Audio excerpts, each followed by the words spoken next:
નમસ્કાર મિત્રો, હું ધર્મેશ રાવલ મનની વાત નવી ઉર્જા સાથે આપની સમક્ષ લઈને આવ્યો છું। આજે 28મી માર્ચ ઈશ્વર અહીંયા આપણી સાથે શું વાત કરી રહ્યો છે એ અને આપણું મન શું કહી રહ્યું છે એ વિશે અહીંયા વાત કરવા માટે આપની સમક્ષ આવ્યો છું। આજે 28મી માર્ચ હું પરમાત્મા છું, હું સર્વત્ર છું, હું સર્વ વસ્તુઓમાં છું। એવી કોઈ જગ્યા નથી જ્યાં હું ન હોઉં।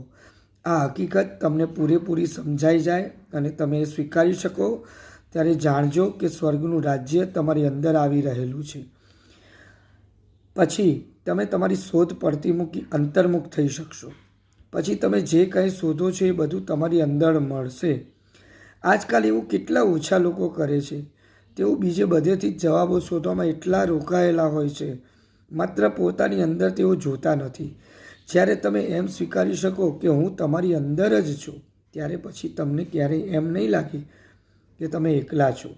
પછી તમારે તમારા પ્રશ્નો માટે ક્યારેય બહાર ઉત્તર શોધવા નહીં રહેવું પડે। પણ જ્યારે એવી કોઈક બાબત ઊભી થાય જેનો જવાબ જરૂરી હોય, ત્યારે તમે અંદરની એ શાંતિને નીરવતા ખોવાડશો।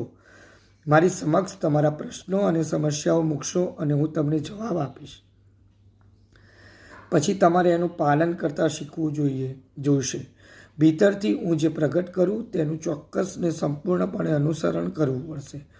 તમારે મારા શબ્દ માત્ર સાંભળવાના નથી, તે પ્રમાણે જીવતા પણ શીખવાનું છે। આભાર મિત્રો।